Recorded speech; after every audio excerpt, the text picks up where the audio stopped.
Hello friends, তো তোমরা সবাই কেমন আছো? তো আজকে আবার নিয়ে চলে এসেছি একটা নতুন ব্লগ। তো আজকের ব্লগটাও মাঠে।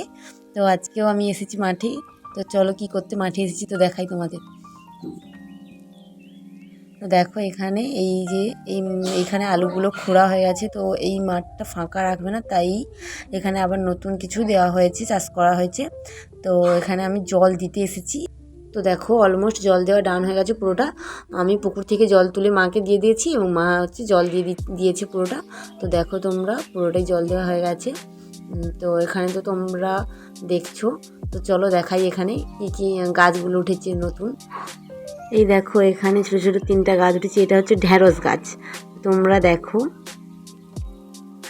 আর দেখো, আর এখানে দেখো, এই দেখো ছোটো ছোটো গাছ উঠেছে। এইটা কী গাছ এটা তোমাদের পরে বলবো যখন গাছগুলো বড় হবে।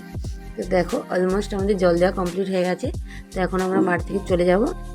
তো চলো তোমাদের পুকুরটা দেখাই যেখান থেকে আমি জল তুলেছি। তো দেখো এই যে পুকুরটা, এই পুকুরটা থেকে জল তুলে কমপক্ষে 50 থেকে 60 বালতি জল তুলে দিতে হয়েছে। তো এই জল তুলে দিতে মা দিয়েছে পুরো এই জায়গাটায় পুরোটা মা দিয়েছে। আমি শুধু জলটা তুলে দিয়েছি। তো জলটা তুলতে আমার জামা পুরো ভিজে গিয়েছিলো। তো আমি আবার বাড়িতে এসে জামা চেঞ্জ করে নিয়েছি। তো আজকের মতো এতটাই, টাটা, সবাই ভালো থেকো।